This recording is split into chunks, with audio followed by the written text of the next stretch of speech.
소아시아 일곱 교회는 현재를 살아가는 우리들의 신앙생활의 현주소를 잘 지적해주고 있습니다. 나의 모습을 발견하게 되고 주님께서 현대 교회에 보내는 당부와 권면의 말씀이 있습니다. 교회와 성도들이 가야 할 방향과 해야 할 일을 잘 가르쳐 줍니다. AD 1819년에서 1893년에 활동한 교회 역사가 필립 사프는 기독교 역사를 설명할 때 일곱 시대로 구분된 기독교 역사를 가지고 잘 설명했습니다. 그래서 일곱 시대로 구분된 기독교 역사를 가지고 소아시아 교회를 해석하면 큰 무리 없이 해석이 됩니다. 첫째, 사도시대. 둘째, 환난과 핍박의 시대. 셋째, 국가와 교회의 타협시대. 넷째, 중세시대. 다섯째, 종교개혁시대. 여섯째, 개신교 정통주의 시대. 일곱째, 세계 선교시대. 여기에 일곱 교회가 딱 들어맞게 됩니다. 요한계시록 소아시아 일곱 교회가 꼭 그렇습니다.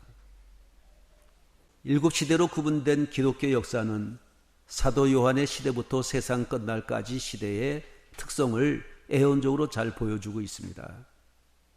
일곱 교회로 구분된 기독교 역사를 연대별로 보면은 에베소 사도시대 1세기 AD 31년부터 100년까지, 서머나 박해시대 2세기에서 3세기 313년까지, 버가모 세속시대 4세기에서 5세기 538년까지, 두아디라 중세시대 6세기에서 14세기 1517년까지, 사대 종교개혁시대 15세기에서 18세기 1798년까지, 빌라델비아 개신교 부흥시대 19세기 1844년까지, 라오디게아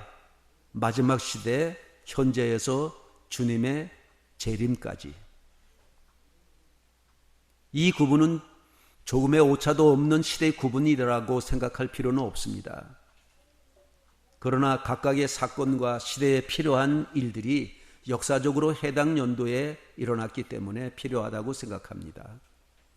정확성의 문제보다는 시대별로 구분하는 것이 계시록 소아시아 일곱 교회를 이해하는 데 매우 유용하다고 생각합니다.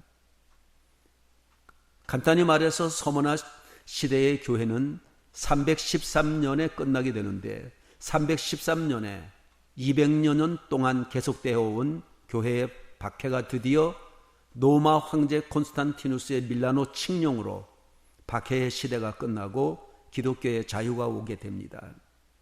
뿐만 아니라 콘스탄티누스는 박탈한 그리스도인들의 재산을 다시 돌려주고 그리스도인들에게 군대 면제와 각종 세금 면제의 혜택을 부여합니다. 그리고 538년에는 교황의 권력 확립과 어두운 중세 암흑 시대가 오게 됩니다. 이 시대는 거의 1000여 년 동안 계속됩니다. 여기 1517년에는 루터의 정교 개혁 시대가 오게 됩니다. 이렇게 기독교 역사에 특별한 사건이 있었기에 이렇게 이런 시대에 일어난 일들이 정확하다 이렇게 얘기하기는 어렵지만, 그러나 시대마다 굵직하고 의미 있는 사건들이 있어서 이렇게 시대적으로 구분하는 것이 무리는 아니라고 생각합니다. 다니엘 서의 에온에 나오는 바벨론의 느부갓네살 왕, 메데 파사의 다리오 왕과 고레스 왕, 시랍의 알렉산더 대왕, 로마의 황제들이 그렇습니다. 오늘은 소아시아 일곱 교회 가운데서 빌라델비아 교회를 강의하겠습니다. 빌라델비아 교회는 복음의 전도의 문이 활짝 열린 교회입니다. 좁은 문의 비밀을 간직한 교회입니다. 위성으로 보는 지도를 통해서 빌라델비아의 위치를 봅니다. 빌라델비아 전경을 영상으로 봅니다.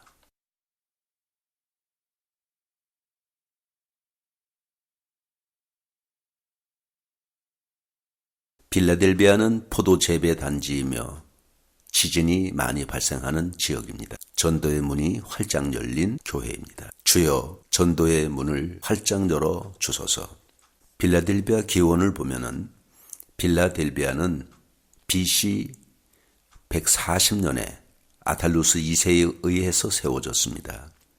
아탈루스는 사람들에 의해서 빌라델포스라 불렀고 그의 이름을 따라서 빌라델비아라고 도시 이름을 지었습니다. 빌라델비아란 헬라어로 형제 사랑이란 뜻인데 빌라델비아의 뜻은 필로스와 델비아가 합성어가 되어서 빌라델피아 즉 형제 사랑의 뜻을 가지게 되었습니다. BC 2세기경 아탈로스 2세가 세웠습니다. 형제 사랑, 붉은 성읍, 동방의 관문 이렇게 일컬어집니다. 동방으로 가는 길목에 위치해 있는 교통의 요지입니다. 작은 아테네라고도 부릅니다. 네오 카이사리아라고 이름이 불러졌습니다. 교회 부흥 운동 시대, 즉 전도와 선교 운동 시대, 주님의 재림 운동 시대를 말합니다. 로마 시대의 이곳에서는 포도주의 신인 디오니소스를 숭배했습니다. 빌라델비아는 작은 아테네로 불릴 정도로 그리스 로마 시대 동안 상당히 번성한 도시입니다. 우상 숭배와 번영을 누렸습니다. 소아시아로 가는 길목에 위치해서 동방의 관문이라고 했습니다. 당시 역사학자 스트라보는 빌라델비아는 지진으로 거의 남은 것이 없었다고 합니다. AD 17년과 23년에는 엄청난 지진으로 거의 도시가 파괴되었는데 로마의 황제 티베리우스가 이곳을 새로운 도시로 재건한 후 신카이사라고 불렀습니다. 두아디라 교회 시대를 암흑 속에서 복음의 씨앗을 뿌린 시대라면 빌라델비아 교회 시대는 그 꽃을 활짝 피운 시대라고 할 수 있습니다. 오늘 본문 요한계시록 3장 7절에서 13절에 빌라델비아 교회의 사자에게 편지하라. 거룩하고 진실하사 다윗의 열쇠를 가지신 이 곧 열면 닫을 사람이 없고 닫으면 열 사람이 없는 그이가 이르시되 볼지어다 내가 뇌 앞에 열린 문을 두었을 때 능히 닫을 사람이 없으리라.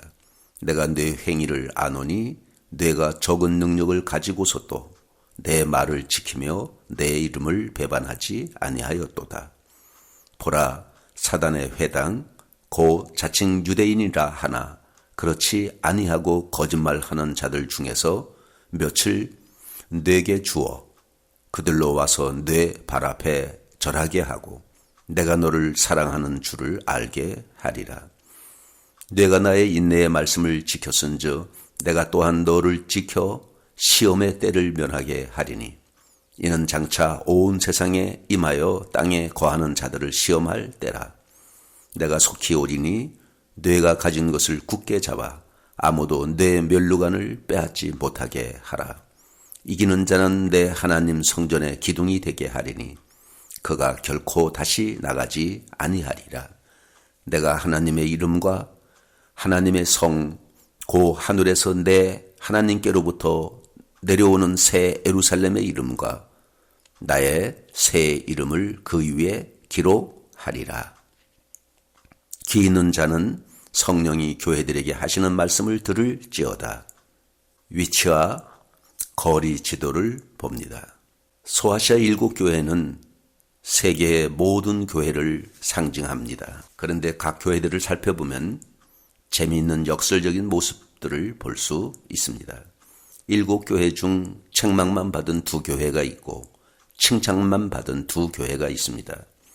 책망만 받은 교회는 사대 교회와 라오디게아 교회로 책망만 받은 교회는 사대 교회와 라오디게아 교회고, 반대로 칭찬만 받은 교회는 서모나 교회와 오늘 살펴보는 빌라델비아 교회입니다. 그런데 아이러니컬하게도 사람들 눈으로 볼 때는 사대 교회와 라오디게아 교회가 부요해서 신앙생활 하기가 편안하고 부담이 없는 교회고, 서모나 교회와 빌라델비아 교회는 핍박이 있어서 신앙생활 하기 매우 어려운 환경이었습니다. 그럼에도 불구하고 주님께서는 서모나 교회와 빌라델비아 교회를 향해 가난하나 부요한 교회라고 칭찬하셨습니다.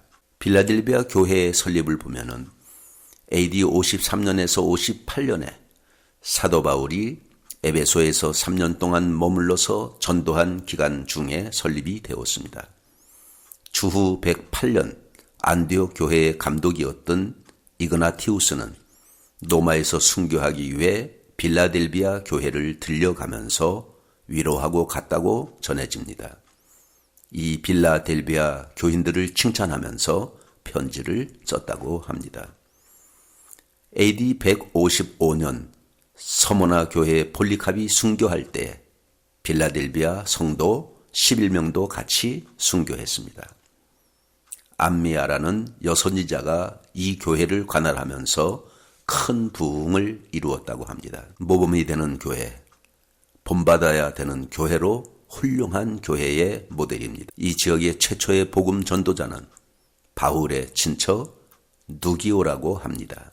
좁은 문의 진리의 비밀을 깨닫게 해주는 교회가 빌라델비아 교회입니다. 사도행전 4장 12절에 다른 이로서는 구원을 얻을 수 없나니 천하 인간의 구원을 얻을 만한 이름을 우리에게 주신 일이 없음이니라. 요한복음 10장 9절과 사도행전 4장 12절에 내가 문이니 누구든지 나로 말미암아 들어가면 구원을 얻고 또는 들어가며 나오며 꼴을 얻으리라.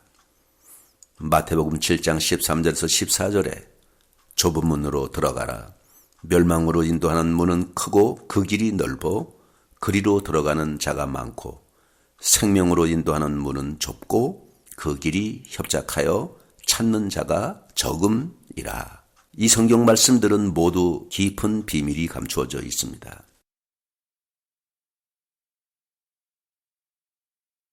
오늘 본문 3장 7절에 빌라델비아 교회의 사자에게 편지하기를 거룩하고 진실하사 다윗의 열쇠를 가지신 이 곧 열면 닫을 사람이 없고 닫으면 열 사람이 없는 그이가 가라사대.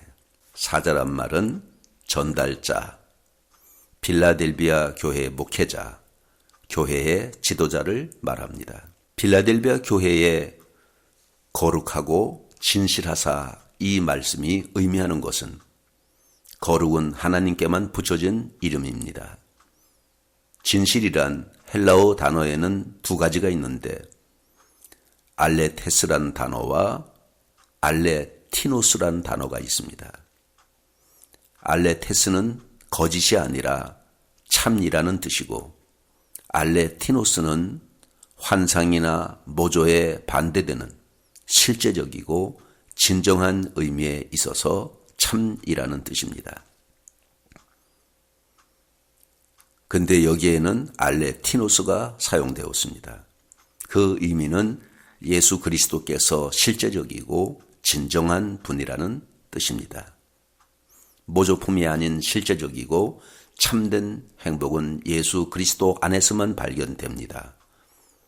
그 외 여하의 것들은 가짜 행복이고 속이는 것이고 환상이고 비실제적인 행복과 기쁨입니다. 정말 그렇지 않습니까? 지금 여러분들이 행복하다고 느끼는 것들이 무엇입니까? 돈, 집, 차, 가족, 사랑, 성공, 사업 이런 것들을 생각해 보면 바람이 혹 불면 다 날아갈 허무한 가짜 행복입니다. 진정한 행복은 진정 주님 안에만 있습니다.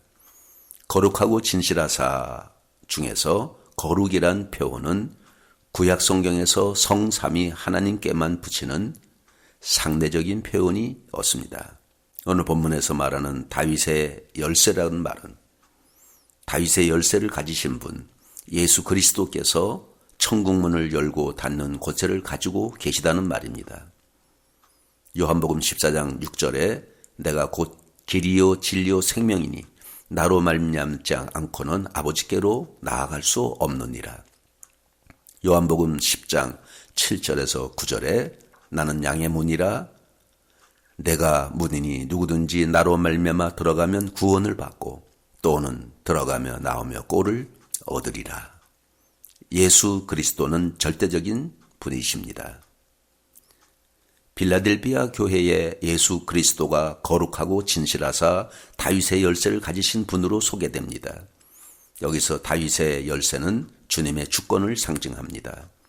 그러므로 열면 닫을 사람이 없고 닫으면 열 사람이 없다는 것은 천국으로 들어가는 문에 열고 닫음의 권세가 예수 그리스도에게 있음을 말합니다. 이어서 주님에 대한 독특한 묘사가 나오는데 다윗의 열쇠를 가지신 이 곧 열면 닫을 사람이 없고 닫으면 열 사람이 없는 그이입니다. 다윗의 자손, 다윗의 뿌리, 다윗의 왕이, 다윗의 열쇠 이런 표현은 구약 성경에서 오실 그리스도를 염두에 둔 표현입니다. 여러분 생각해 보세요. 문이 키를 위해서 있습니까? 키가 문을 위해서 있습니까? 키가 문을 위해서 있는 거죠. 그렇다면 키가 더 중요합니다. 문이 더 중요해요? 문이 더 중요하죠. 다윗의 열쇠를 가졌다는 것은 다윗 언약 속에서 다윗의 혈통으로 오신 분을 의미합니다. 바로 예수 그리스도를 의미합니다. 다윗의 열쇠를 가지신 분 예수 그리스도께서 천국 문을 열고 닫는 권세를 가지고 계시다는 말입니다. 그분이 문을 열고 들여보내는데 그것을 막고 방해할 자가 어디 있습니까? 그러니 열린 문은 무엇을 뜻합니까? 바로 예수 그리스도를 뜻합니다. 내가 곧 길이요 진리요 생명이니 나로 말미암지 않고는 아버지께로 나갈 수 없느니라. 내가 진실로 진실로 너희에게 말하노니 나는 양의 문이라. 내가 문이니 누구든지 나로 말미암아 들어가면 구원을 받고 또는 들어가며 나오며 꼴을 얻으리라.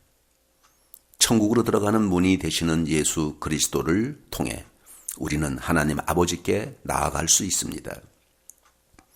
어느 누구도 자기 마음대로 나 좀 들어보내 달라고 요청할 수 없습니다. 내 편에서 노력한다고 열리는 문이 아닙니다. 문을 열고 닫는 분은 그리스도이기 때문에 우리는 오직 그리스도를 믿어야 하는 것입니다. 오늘 본문 3장 8절에 볼지어다 내가 뇌 앞에 열린 문을 두었을 때 능히 닫을 사람이 없으리로다. 내가 뇌 행위를 아노니 뇌가 작은 능력을 가지고도 내 말을 지키며 내 이름을 배반치 아니하였도다. 볼지어다라는 선언이 나옵니다. 이 선언은 주 예수께서 대단히 중요한 말씀을 하실 때 청중이나 독자들로 하여금 주목하도록 하기 위해 사용하시는 말씀입니다. 즉 볼지어다의 뒤에 나오는 내용은 대단히 중요한 내용입니다. 내가 뇌 앞에 열린 문을 두었으되 능히 닫을 사람이 없으리라. 열린 문은 빌라델비아 교회의 교인들이 여러 지역에 복음을 전할 기회를 얻었다는 것으로 해석할 수 있습니다. 사도 바울은 이를 복음 전도의 문으로 해석했습니다. 빌라델비아에 최초로 전도한 사람은 사도 바울의 친척 누기오로 전해지고 있습니다. 마태복음 28장 19절에서 20절에 그러므로 너희는 가서 모든 민족을 제자로 삼아 아버지와 아들과 성령의 이름으로 세례를 주고 내가 너에게 명한 모든 것을 가르쳐 지키게 하라.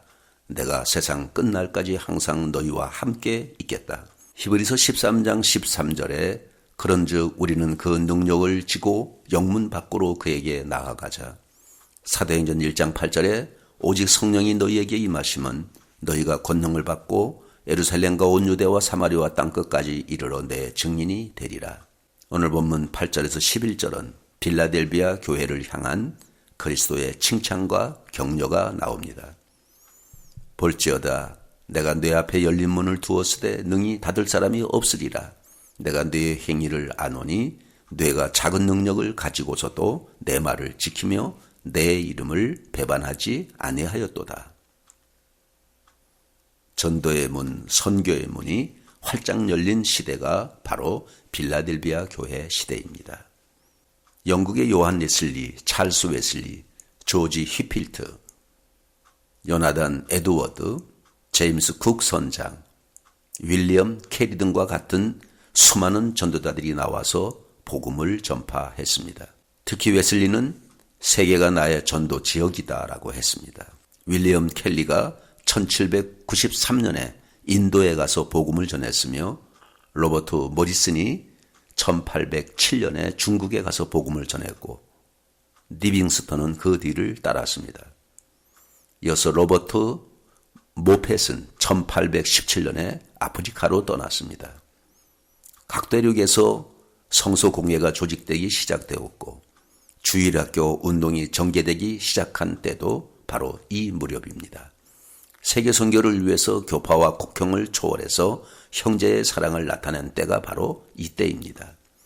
1804년 대형 성서 공예가 발족되었고 1816년에 미국 성서 공예가 설립되더니 각 대륙에서 성서 공예가 생기기 시작했습니다. 이를 계기로 성경이 대량으로 인쇄되어 세상에 뿌려지게 되었습니다.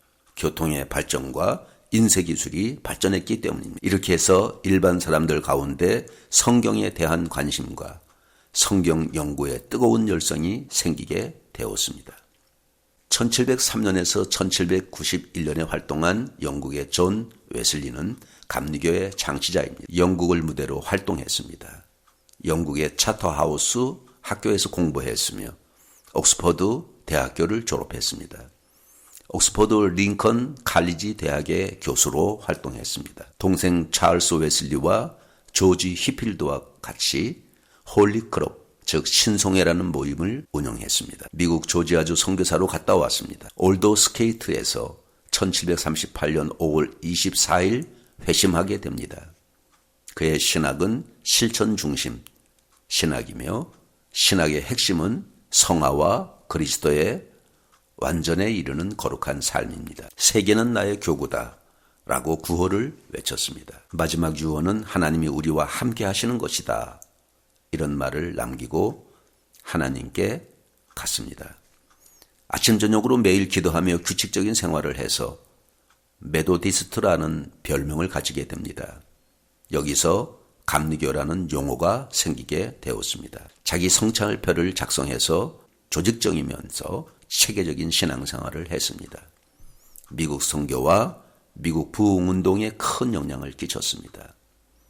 또 노예 해방운동에 크게 이바지했습니다. 1707년에서 1788년에 활동한 찰스 웨슬리를 봅니다. 감리교 운동을 주도한 영국의 신학자이며 찬송가, 작사가입니다. 영국 옥스퍼드 대학을 졸업했습니다. 감리교 창시자 존 웨슬리의 동생입니다. 감리교 신성회, 즉 홀리 크롭의 모임의 창시자입니다. 1714년에서 1770년에 활동한 조지 휘필드를 봅니다. 조지 휘필드는 영국의 신학자자, 유명한 설교가입니다. 영국 옥스퍼드 대학을 졸업했습니다. 옥외 설교를 제일 먼저 시작한 부흥 강사입니다. 18세기 영국의 존 웨슬리, 찰스 웨슬리와 함께 감리교 운동을 시작했습니다. 개혁주의적 감리교 신학을 주장하여 그 기틀을 다진 사람입니다.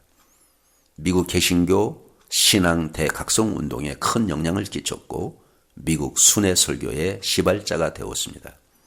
아동복지운동을 펼쳐서 기금을 마련하고 복지운동에 앞장선 사람입니다.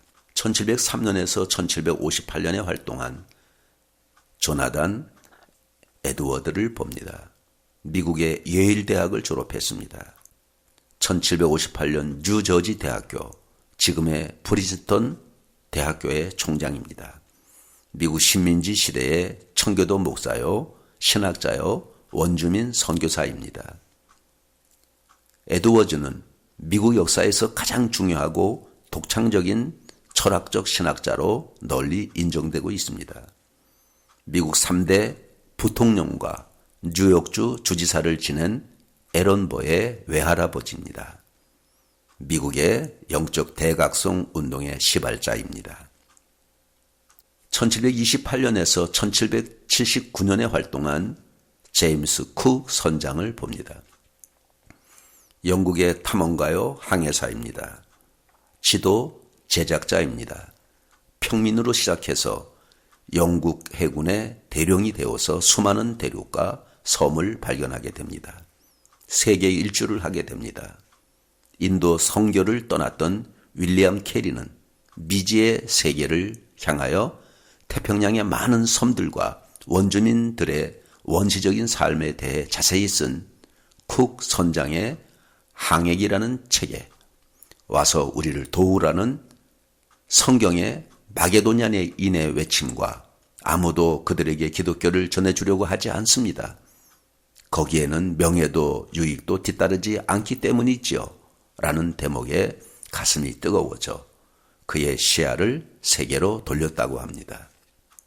1791년에서 1838년에 활동한 윌리엄 캐리를 봅니다. 1793년 인도 선교사로 떠났던 영국의 구두 수송공입니다. 근대와 현대 선교의 아버지입니다. 현대 선교의 문을 활짝 연 시발자입니다.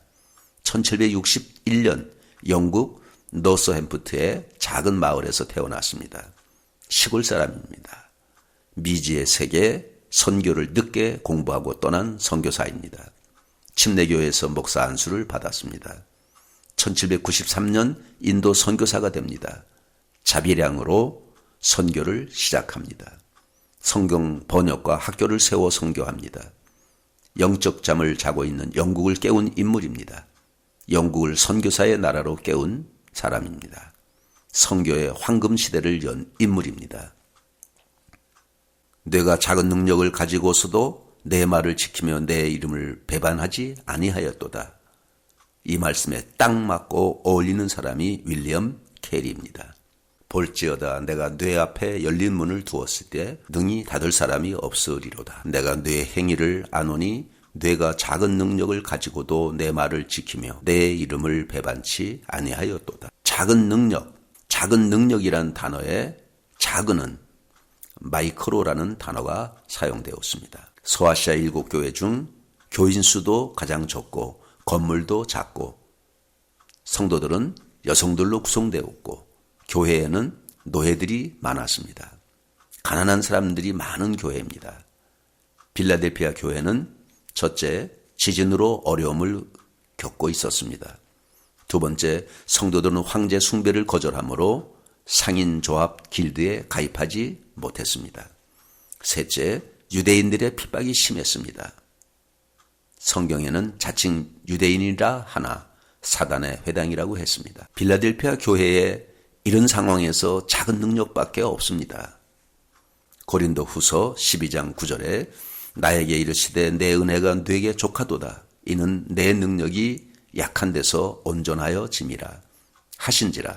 그러므로 도리어 크게 기뻐함으로 나의 여러 약한 것들에 대하여 자랑하리니 이는 그리스도의 능력이 내게 머물게 하려 함이라. 빌립보서 4장 12절에서 13절에 내게 능력 주시는 자 안에서 내가 모든 것을 할 수 있느니라. 고린도전서 1장 26절에서 31절에 형제들아 너희를 부르심을 보라. 육체를 따라 지혜로운 자가 많지 아니하며 능한 자가 많지 아니하며 문벌 좋은 자가 많지 아니하도다.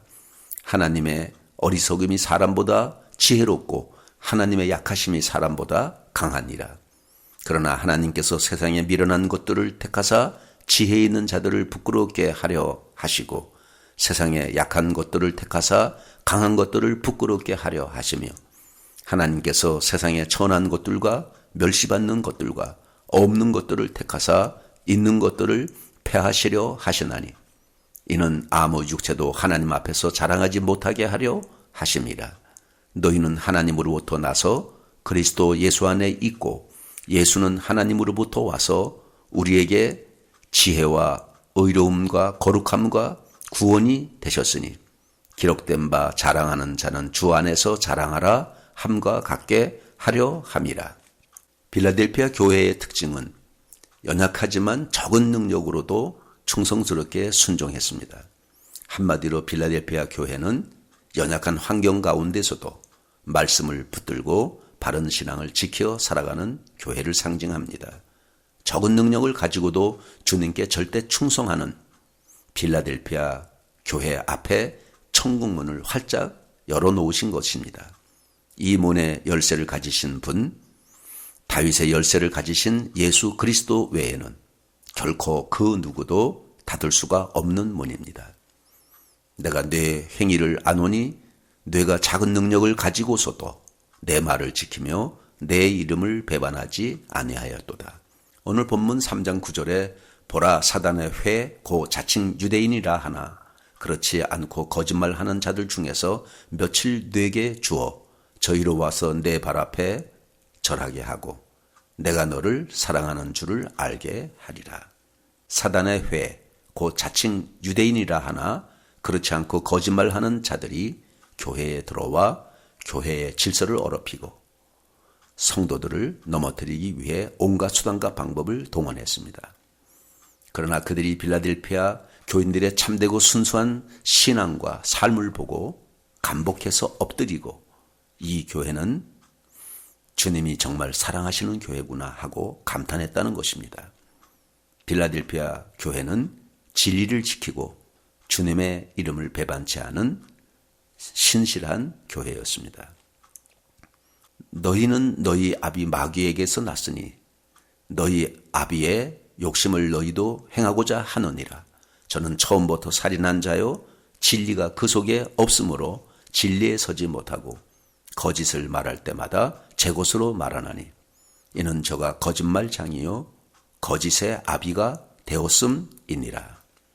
오늘 본문 3장 10절에 내가 나의 인내의 말씀을 지켰은즉 내가 또한 너를 지켜 시험의 때를 면하게 하리니 이는 장차 온 세상에 임하여 땅에 거하는 자들을 시험할 때라. 너가 나의 인내의 말씀을 지켰은즉 말씀하고 있습니다. 갈라디아서 6장 9절에 보면 우리가 선을 행하되 낙심하지 말지니 피곤하지 아니하면 때가 이름에 거두리라. 로마서 5장 3절에서 4절에 보면 다만 이뿐 아니라 우리가 환난 중에도 즐거워하나니 이는 환난은 인내를, 인내는 연단을, 연단은 소망을 이루는 줄 알미로다. 야고보서 5장 11절에 욥의 인내를 보라고 했습니다. 인내의 말씀은 인내로서 승리하는 그리스도의 십자가 복음을 가리킵니다. 인내의 말씀을 지켰다고 하십니다. 그러니 이 주님의 말씀을 지키기 위해서는 인내가 필요하다는 사실을 알 수 있습니다. 인내란 고난의 자리에서 물러가지 않고 끝까지 버티고 견디는 것입니다. 너를 지켜 시험의 때를 면하게 하리라. 시험의 때는 원어로는 시험의 그 기간을 얘기합니다. 특정한 짧은 시간은 주님의 재림의 때를 말합니다. 대환란의 기간입니다. 요한계시록 13장 8절에 죽임을 당한 어린 양의 생명책에 창세 이후로 이름이 기록되지 못하고 이 땅에 사는 자들은 다 그 짐승에게 경배하리라 그랬습니다. 바로 마지막 D-Day 예수 그리스도께서 역사의 종말에 심판하러 오실 때에 믿음을 가진 빌라델피아 교회에게 시험의 때에서 제외시켜 주시겠다는 말씀입니다. 오늘 본문 요한계시록 3장 11절에 내가 속히 이 말이니 뇌가 가진 것을 굳게 잡아 뇌 멸류관을 빼앗지 못하게 하라. 속히 이 말이니 재림운동의 시대를 말합니다. 뇌가 가진 것, 그리스도를 주로 시인하고 그분을 위해 살며 절대로 주님을 부인하지 않고 말씀에 순종하며 사는 믿음을 말합니다. 주님은 이러한 믿음을 굳게 잡고 끝까지 견디라고 말씀하십니다. 내가 속히 오리니 내가 가진 것을 굳게 잡아 내 아무도 내 멸류관을 빼앗지 못하게 하라. 주님께서 속히 임할 것이므로 믿음을 굳게 잡아 누구에게도 면류관을 빼앗기지 말라고 격려하고 계십니다. 마태복음 24장 13절에 끝까지 견디는 자는 구원을 얻으리라 그랬습니다. 견디다는 남아있다, 즉 도망하지 않고 머물러 있다는 뜻입니다. 모든 사람이 다 달아날지라도 끝까지 주님 곁에 남아 머물러 있어야 됩니다. 오늘 본문 3장 12절에 이기는 자는 내 하나님 성전의 기둥이 되게 하리니 그가 결코 다시 나가지 아니하리라. 내가 하나님의 이름과 하나님의 성 곧 하늘에서 내려온 하나님께로부터 내려오는 새 예루살렘의 이름과 나의 새 이름을 그 위에 기록하리라. 여기서 이기는 자는 요한계시록 2장 7절에 이기는 그에게는 내가 하나님의 낙원에 있는 생명나무의 가시를 주워 먹게 하리라. 요한계시록 2장 11절에 이기는 자는 둘째 사망의 해를 받지 아니하리라. 요한계시록 2장 17절에 이기는 그에게는 내가 감췄던 만나를 주고 또 신돌을 줄 터인데 그 돌 위에 새 이름을 기록한 것이 있나니 받는 자 밖에는 그 이름을 알 사람이 없느니라. 요한계시록 2장 26절에서 28절에 이기는 자와 끝까지 내 일을 지키는 그에게 만국을 다스리는 권세를 주리니 그가 철장을 가지고 저희를 다스려 질그릇 깨트리는 것과 같이 하리라. 나도 내 아버지께 받은 것이 그러하니라. 내가 또 그에게 새벽별을 주리라. 요한계시록 3장 5절에 이기는 자는 이와 같이 흰옷을 입을 것이요 내가 그 이름을 생명책에서 반드시 흐리지 아니하고 그 이름을 내 아버지 앞과 그 천사들 앞에서 시인하리라. 요한계시록 3장 12절에 이기는 자는 내 하나님 성전의 기둥이 되게 하리니 그가 결코 다시 나가지 아니하리라. 내가 하나님의 이름과 하나님의 성 곧 하늘에서 내 하나님께로부터 내려오는 새 예루살렘의 이름과 나의 이름을 그 위에 기록하리라. 요한계시록 3장 21절에 이기는 그에게는 내가 내 보좌에 함께 앉게 하여 주기를 내가 이기고 아버지 보좌에 함께 앉은 것과 같이 하리라 그랬습니다. 여기서 말씀하는 성전의 기둥이 되게 하리라는 말씀은 지진에 시달렸던 빌라델피아 교인들에게는 축복이 아닐 수 없습니다. 하나님 나라의 성전 기둥, 그것은 저들에게 최고의 선물입니다. 결코 다시 나가지 아니하리라 그랬습니다. 빌라델피아 도시는 지진이 자주 일어나는 도시이기에 지진이 일어날 때마다 사람들이 밖으로 나갔다가 다시 돌아오는데 말씀에 순종하는 자들은 성전의 기둥이 되게 해서 이제는 결코 다시 나가지 않게 하리라는 말씀입니다. 이 표현이 왜 등장했는지 이해가 되시는지요? 지진의 공포 속에서 살던 그들은 빈번히 도시를 떠나 도망갔다가 다시 돌아왔다가 다시 떠나가야 하는 존재들이었습니다.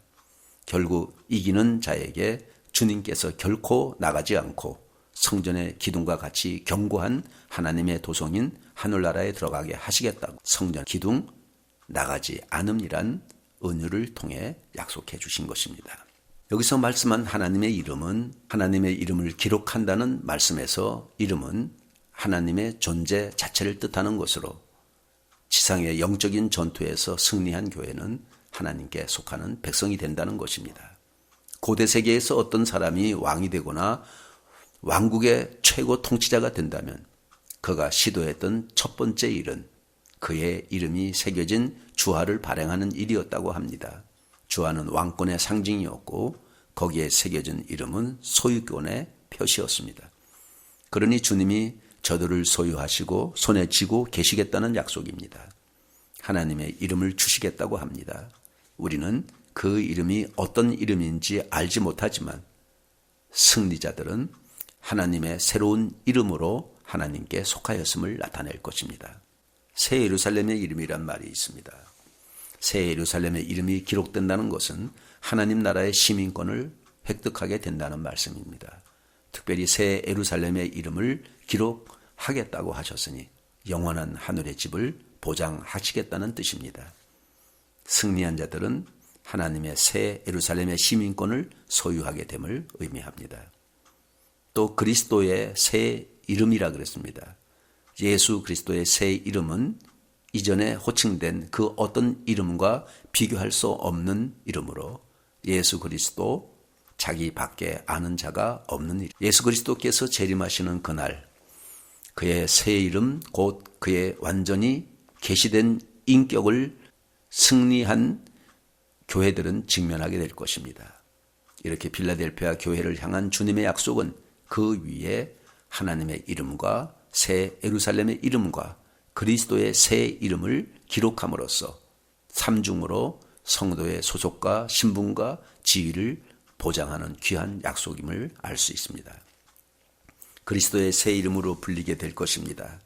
그 이름은 우리에게 아직 알려지지 않았지만 이제 그때가 되면 우리는 그분만이 우리의 왕이심을 고백하면서 새 이름을 가지신 그분과 온전한 연합 가운데 영원히 살게 될 것입니다. 또한 빌라델피아 교회의 승리자에게 주어진 두 번째 약속은 새 종류의 이름을 부여하시겠다는 것입니다. 이름을 부여받는 것은 당시 빌라델피아 교인들에게 있어서 친숙한 것이었습니다. 빌라델피아는 지진으로 인해 폐허가 되었을 때 로마의 티베리우스의 황제의 도움으로 재건된 후 네오 가이사라는 이름을 부여받았고 그 후에 베스파시안 황제의 성을 따라서 폴라비아로 계승되었습니다. 이러한 경험을 한 빌라델피아 교인들에게 그리스도께서 이름을 부여하신다는 약속은 정말 중요한 의미를 갖습니다. 예수 그리스도만을 붙잡은 자, 그분만이 나의 기쁨이요 행복이요 길입니다. 그분을 붙잡고 사는 자에게 흔들리지 않는 집, 닫히지 않는 열린 문, 견고한 기둥, 하늘의 집을 약속하고 있는 것입니다. 예수 그리스도로 말미암아 예수로 사는 자를 하나님의 도성에 들어가게 하십니다. 베드로후서 1장 10절에서 11절에 그러므로 형제들아 더욱 힘써 너희 부르심과 택하심을 굳게 하라. 너희가 이것을 행한즉 언제든지 실족하지 아니하리라. 이같이 하면 우리 주 곧 구주 예수 그리스도의 영원한 나라에 들어감을 넉넉히 너희에게 주시리라. 고난 중에도 변함없이 주 예수를 붙잡고 인내하며 견고하게 버티어 이런 열린 문을 통해 흔들리지 않고 견고한 기둥의 하늘의 영원한 집에 넉넉히 들어가시는 저와 여러분이 되기를 바랍니다. 빌라델피아 교회는 최선을 다하는 교회, 주님을 배반치 않는 신실한 교회, 인내의 말씀을 지키는 교회입니다. 이러한 덕목을 굳게 잡아 면류관을 빼앗기지 말라고 주님은 권면하십니다. 이렇게 믿음으로 이기는 생활을 할 때 하나님 성전의 기둥이 되고 그 기둥에 영원한 영광스러운 이름이 기록될 것이라는 약속의 말씀을 주십니다. 모든 교회의 본이 되는 교회가 바로 빌라델피아 교회입니다. 하나님의 이름, 하나님의 성, 새 예루살렘의 이름, 나의 새 이름을 기록하리라. 마지막으로 3장 13절에 귀 있는 자는 성령이 교회들에게 하신 말씀을 들을지어다.